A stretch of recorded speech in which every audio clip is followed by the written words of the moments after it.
To the world we all know, which may or may not be the best world possible, once again springtime had come. But all the magic of spring was not enough to conceal the misery of Manor Farm.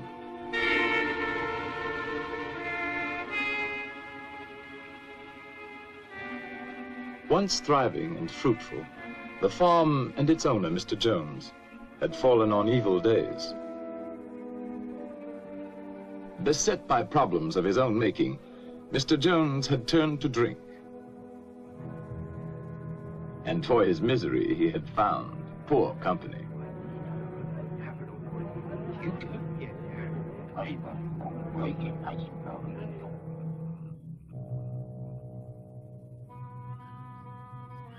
On the evening our story begins, it was later than usual when Mr. Jones came home from his drinking to make his rounds.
Good for nothing beasts.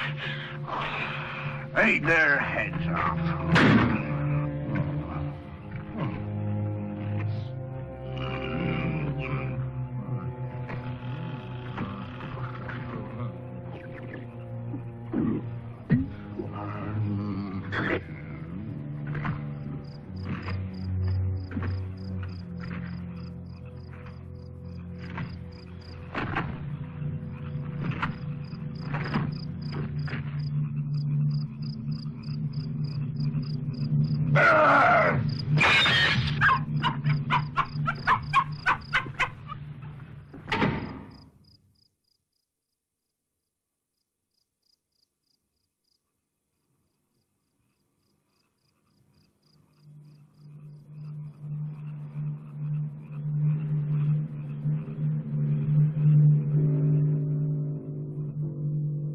On this night, all the animals had agreed that as soon as Mr. Jones was in bed, they would gather in the main barn for a secret meeting called by Old Major, the prize boar hog, who because of his years was regarded as by far the wisest of the animals.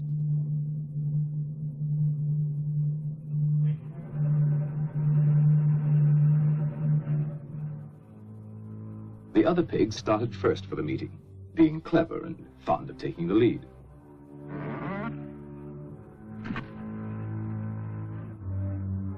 They were followed by Boxer, largest and strongest of the horses, and his devoted friend, Benjamin, the donkey.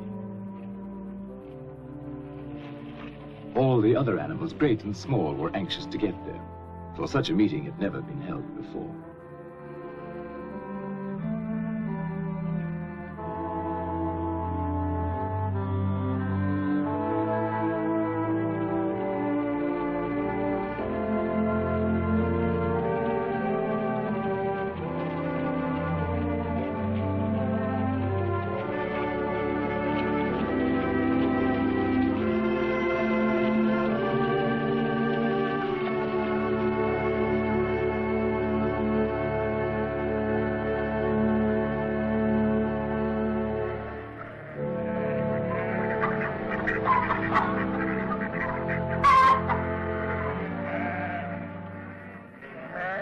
Old Major had been ailing, and now he had made known there were some things he wanted to say to his fellow animals before it might be too late.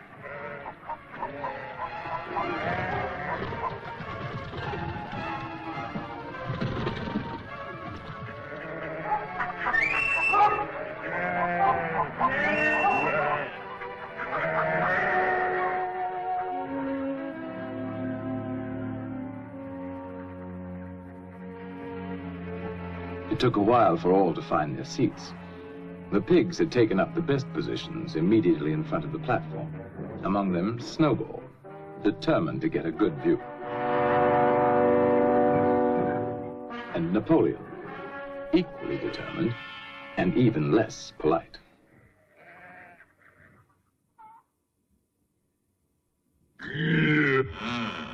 What was that? No.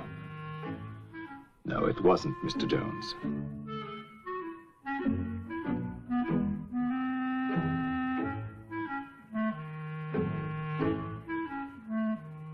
And at last, everyone could be settled to hear Old Major. My dear friends, I have lived a long life. I have had much time for thought as I lay alone in my stall. I won't be with you much longer, and before I die, there's something I want to tell you. Few of us will ever know the blessings of a peaceful old age. You, boxer, when you have given the last of your great strength, what then?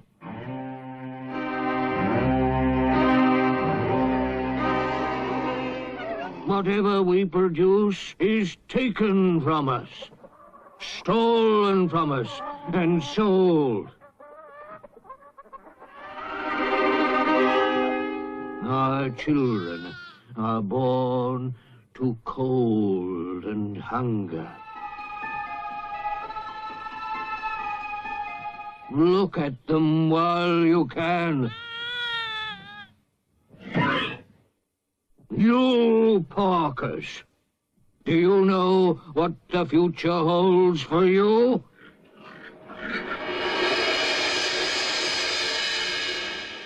Do we deserve such a fate? Is this farm too poor to support us all?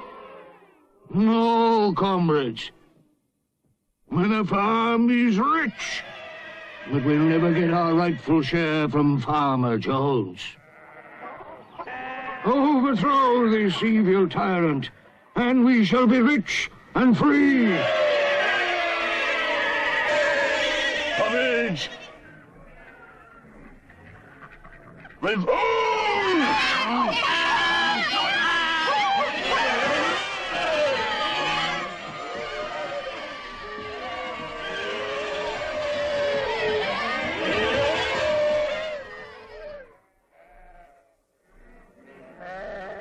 But remember, when you have got rid of Jones, don't adopt his vices. We animals are brothers, large or small, clever or simple, fur or feathers. Now and forever, all animals are equal.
The very next morning, sooner perhaps than old Major would have predicted, the animals found their situation quite unbearable.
And so, almost before they realized it, the animals had fought and won.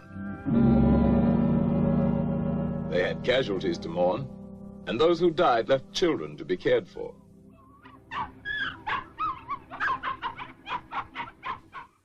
But Manor Farm was theirs, and they lost no time in destroying everything that reminded them of hateful Mr. Jones.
When it came to Mr. Jones's house, the animals hesitated. Napoleon showed the way, but Snowball took the lead in entering the place where their tyrant had lived.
The animals were all agreed that Jones's house was no place for them.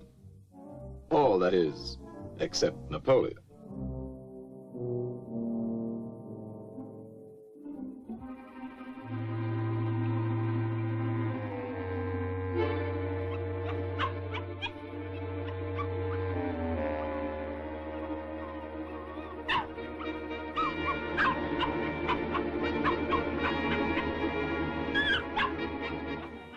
Meantime, Snowball led the other animals in organizing a new society, which they now named Animal Farm.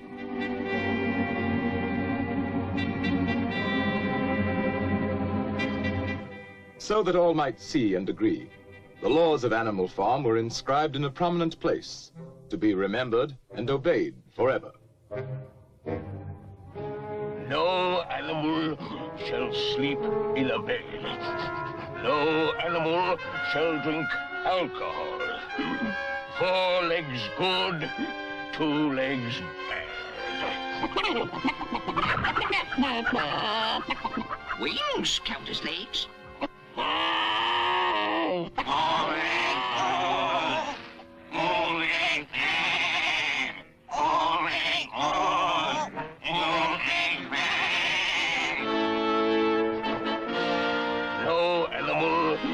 Shall kill another animal. All animals are equal.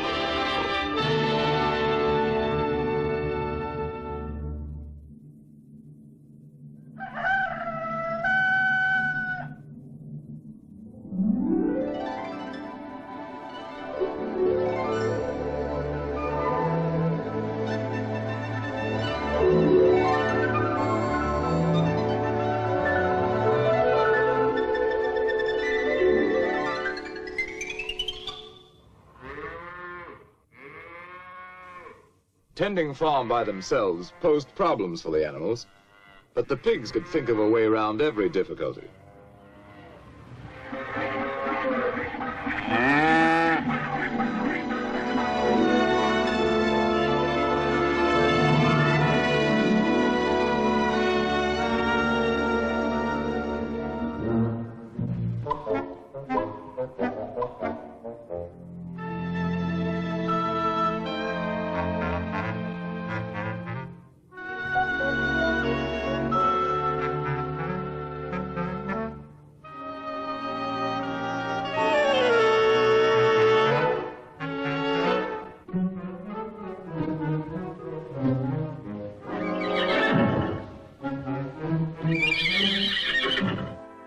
Boxer was the admiration of everybody.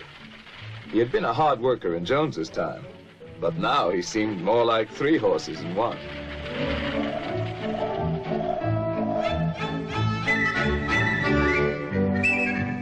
Instructed by Snowball, other animals worked out the rest for themselves, and the farm work was done like magic.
The success of their efforts delighted everyone, including sly Napoleon and his constant companion, Fat Pink Squealer.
That summer, the animals, without any help or any interference, made a going proposition of Animal Farm.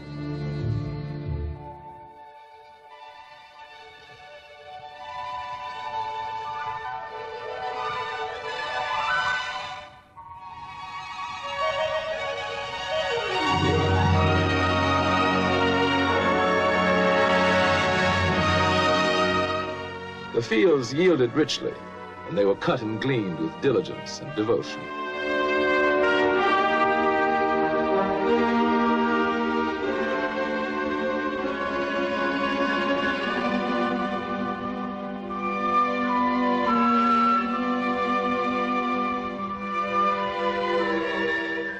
With the harvest safely home, the animals had time to think of the future. And at a meeting in the big barn, many resolutions were put forward. It was always the pigs who made the resolutions. Comrades, our first 5-month plan is a farm-wide triumph. And the time has come to spread the glorious news so that our downtrodden comrades on other farms will break their chains and join the animal revolution.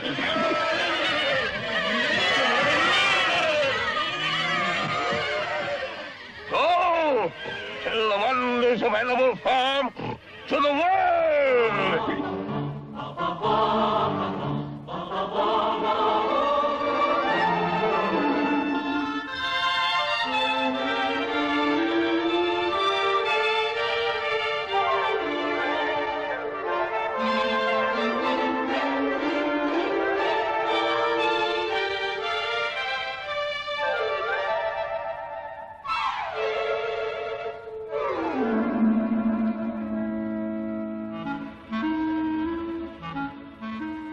Some animals, content with their lot, were unimpressed by tales of peace and plenty.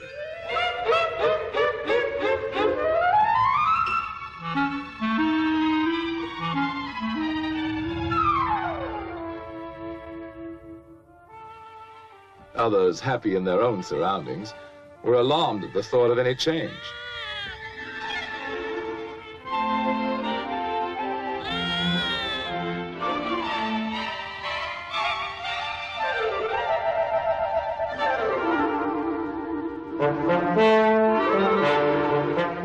But wherever they were having a bad time, animals listened with interest.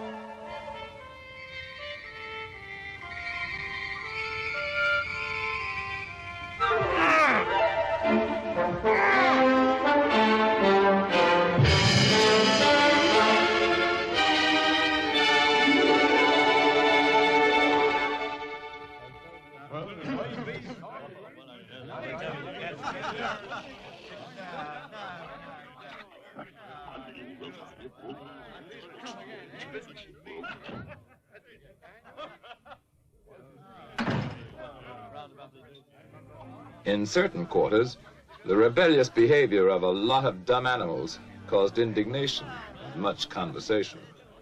But nothing was done about it, for the drunken Mr. Jones and his cronies did not know what to do.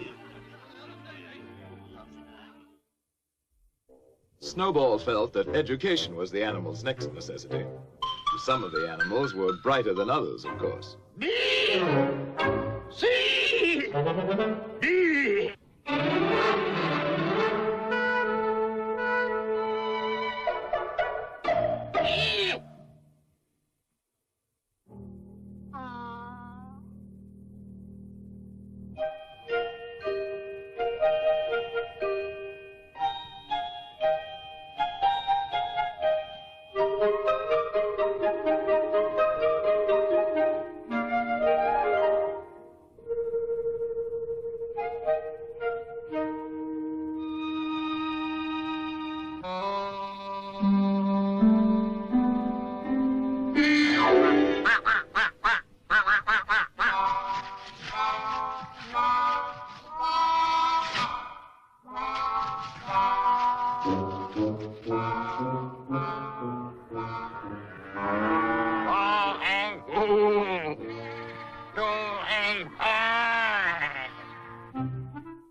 Snowball set himself to solve the problem of power on the farm. And so did Napoleon.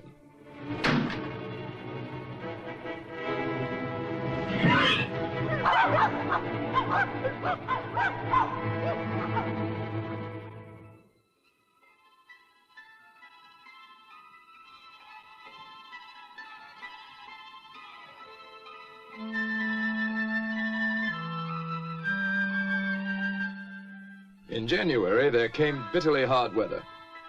Inexperienced management brought shortages to Animal Farm. But Snowball continued his thinking for the future. And in such thoughts, he was not alone.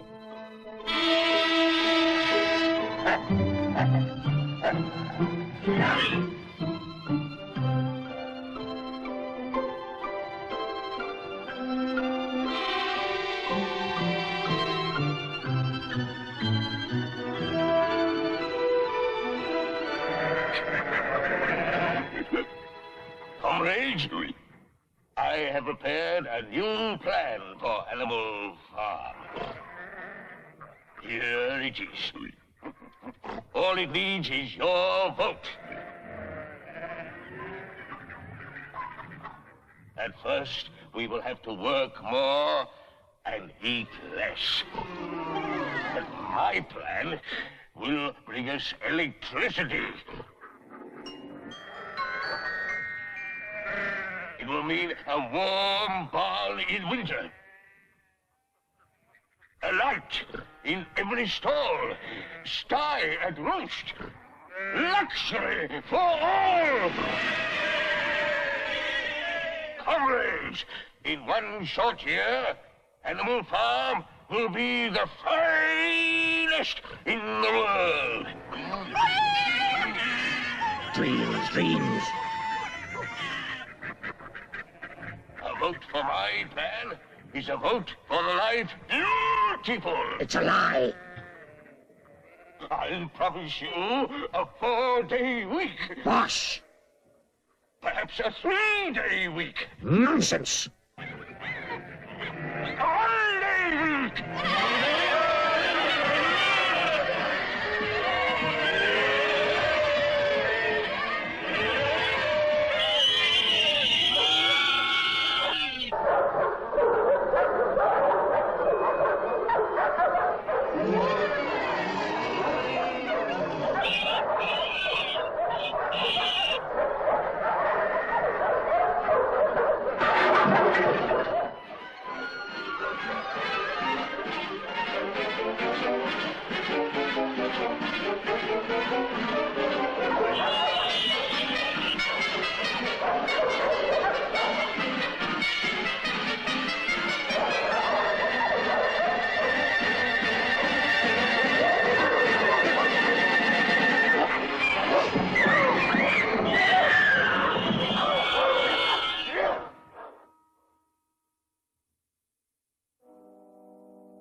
With Snowball disposed of, Napoleon stepped up confidently to take charge of Animal Farm, and Fat Pink Squealer became his obedient follower and assistant.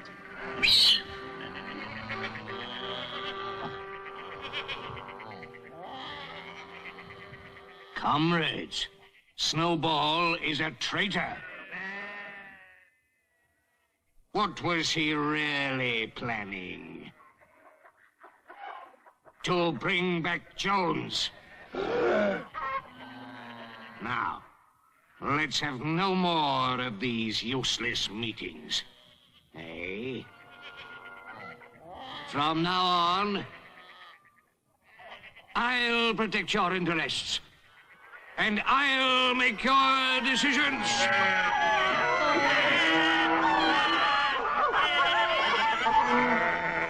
Let me show you my plan for Animal Farm.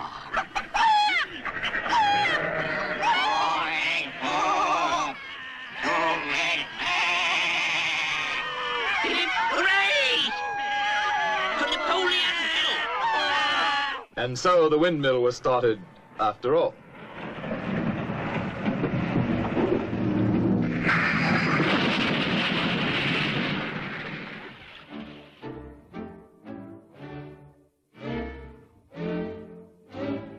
Nothing could have been achieved without Boxer, whose strength was greater than that of all the other animals put together.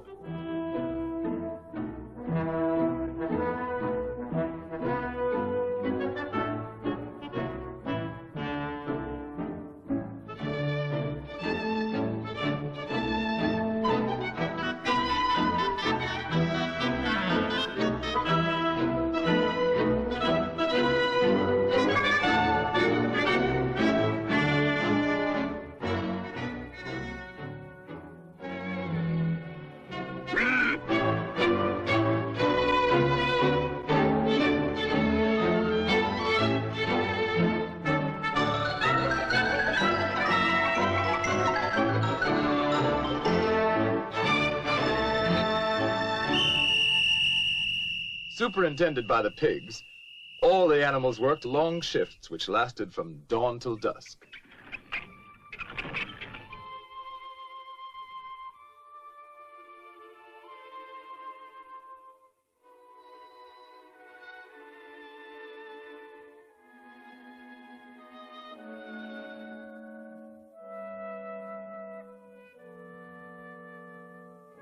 Rations were shortened for the workers, but the pigs, by virtue of their brain work, were plentifully provided for. But the greatest inspiration came from Boxer, who, with his friend Benjamin, worked early and late, in season and out.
One evening, after working long and late, as usual, Boxer and Benjamin made a curious discovery.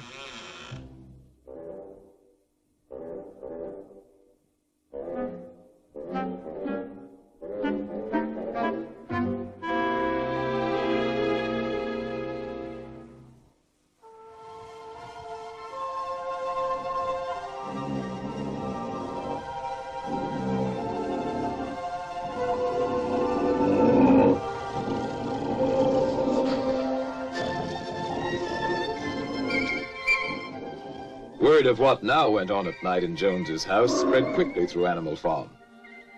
Some of the animals thought they remembered a law against beds, but obviously they were mistaken.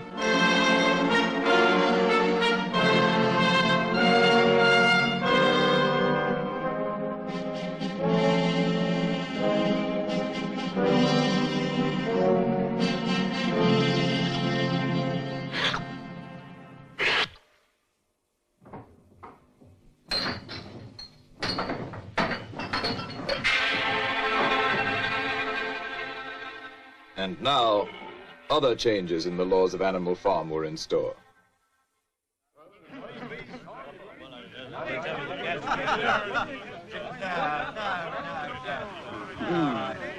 Those ungrateful beasts of yours. Cheer up. This won't last. Another winter will bring them to their knees. Anyway, where are they gonna buy the things they need? In Mr. Jones's circle, the subject of shortages at Animal Farm was a popular one. And a sharp trader named Whymper was just the sort to do something about it.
Comrades, our leader, as wise as he's beloved, has decided to trade with the outside world. Not for gain, of course.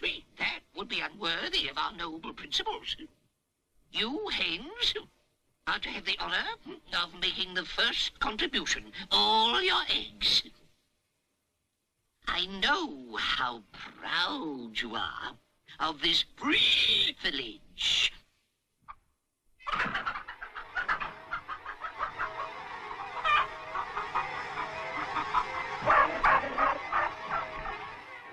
The chickens seemed to remember old Major saying that their eggs should never be taken from them.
The innocent suffered with the guilty, and the chickens' uprising was short-lived.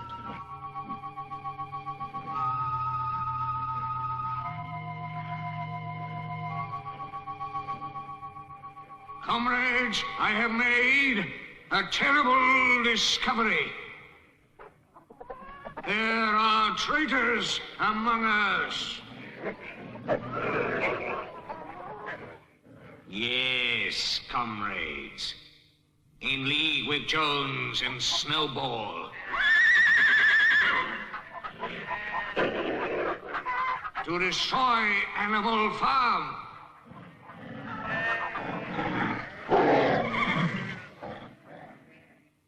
Who else is guilty? Stand up and confess!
Is now complete. We have no more use for that song. Singing it is now forbidden, under penalty of death.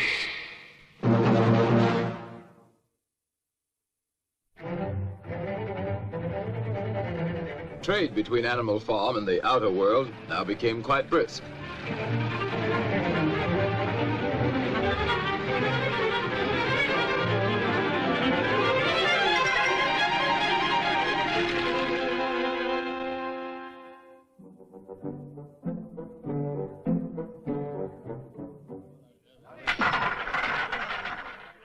As might be expected, Mr. Whymper's profits inspired others to seek their share, or at least give vent to their jealousy.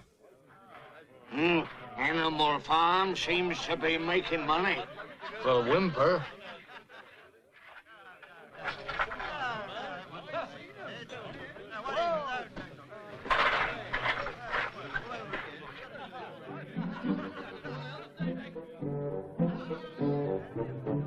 Who ever heard of animals running a farm? Have you seen a windmill? Come on, let's kick him out. Yeah, kick him out.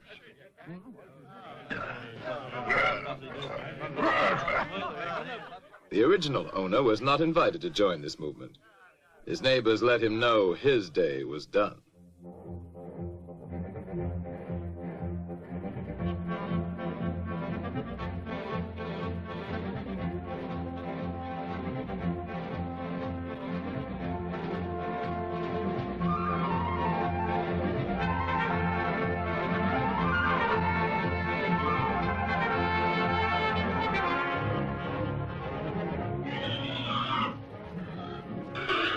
Comrades, the enemy has mobilized all his forces against us. We must save Animal Farm from the hateful enemy. At all costs, with animals.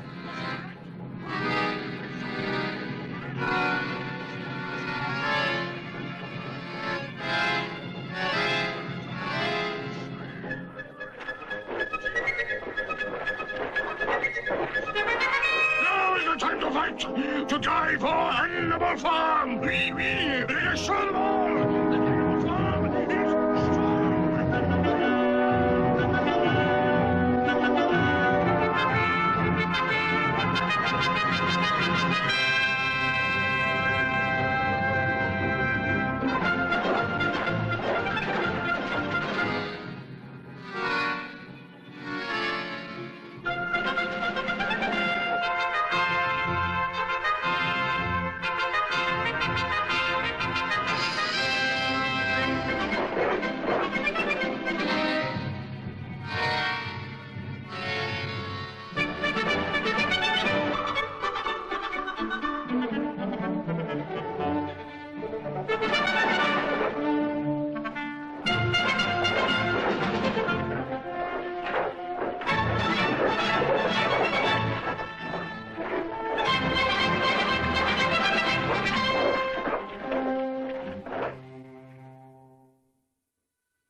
Now began the heartbreaking job of rebuilding.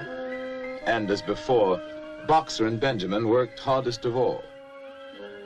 By now, supervision of the work by pigs was hardly necessary, so they had time for less laborious pursuits.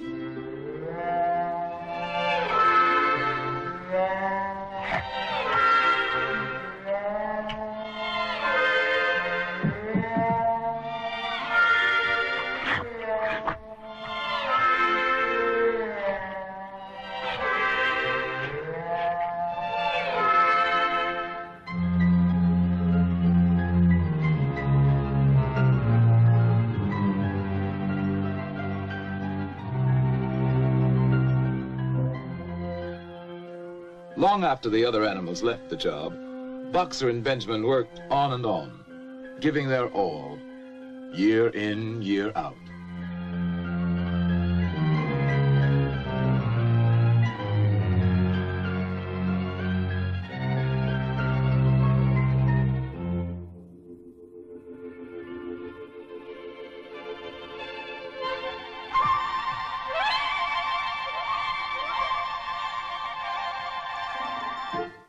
A new generation of pigs grew up, endowed with what were considered arts and graces very flattering to Animal Farm and its presiding genius.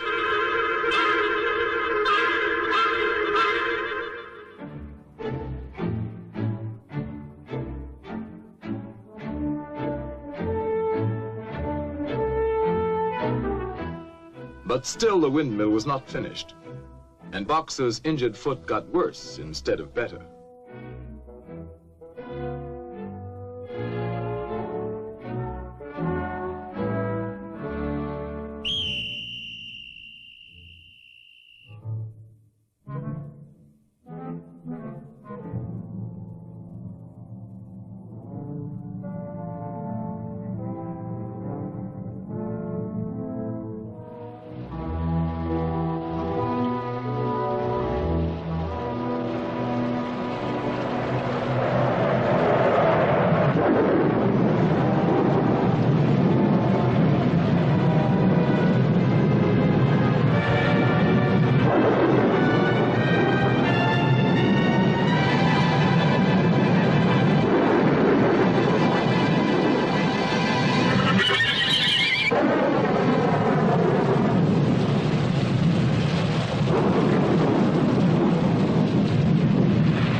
It looked as though Boxer were dead, but he wasn't. Not quite.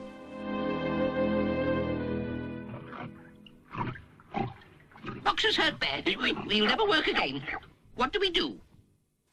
While Napoleon and Squealer made plans for Boxer, Benjamin predicted he could look forward to a well-earned rest and retirement.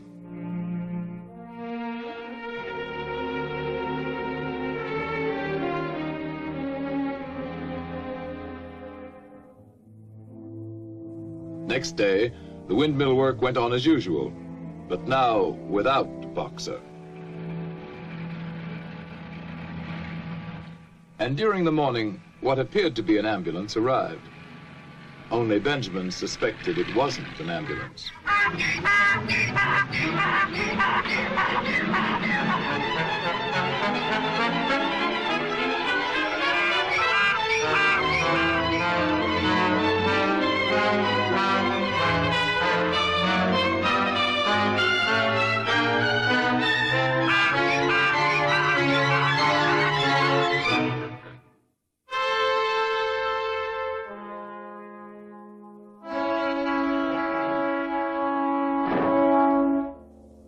The other animals finally recognized the death wagon from Mr. Whymper's glue factory.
I was with him right to the end. His last words were, "Forward, comrades! Long live Napoleon!"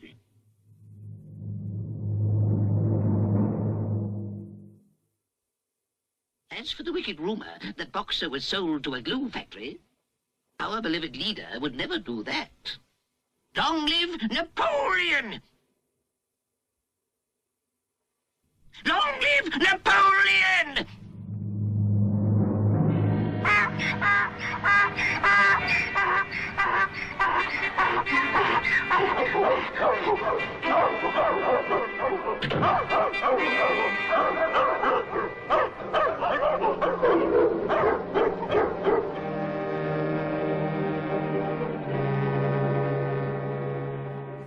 And that night, the pigs drank to Boxer's memory in the whiskey they had bought with Boxer's life.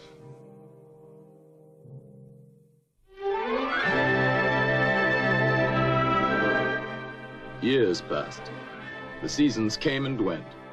The short animal lives fled by.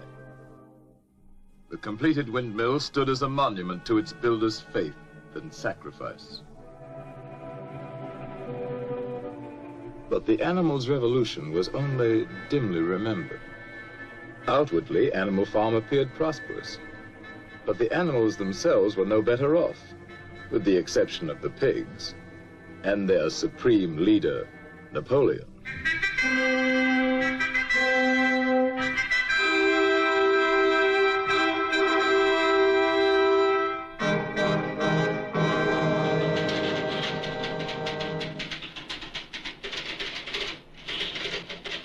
His pig-run enterprise now had many of the frills of real civilization. And one fine day, pig delegates from far and wide arrived at Animal Farm to celebrate the coming of a new era.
When reports of this great change reached them, other animals everywhere were incredulous. Dismayed and indignant, they headed toward Animal Farm from all directions, instinctively uniting once again in common cause.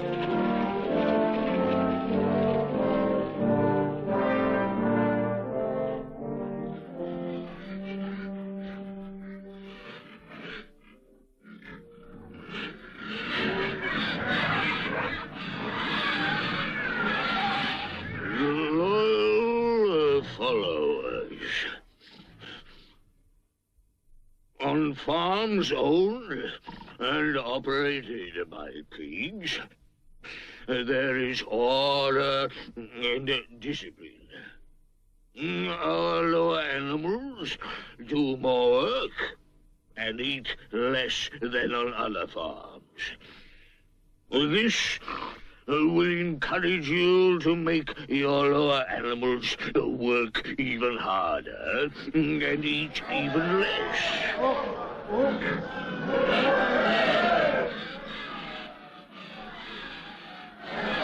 To a greater Animal Farm. To peace and plenty under pig rule.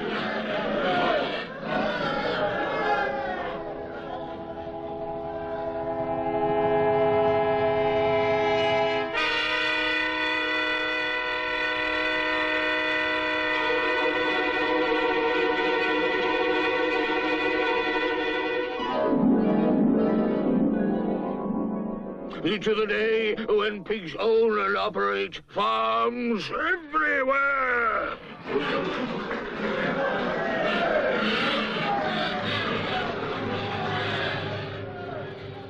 To the animals, it now seemed that their world, which may or may not someday become a happy place to live in, was worse than ever for ordinary creatures. And another moment had come when they must do something about it.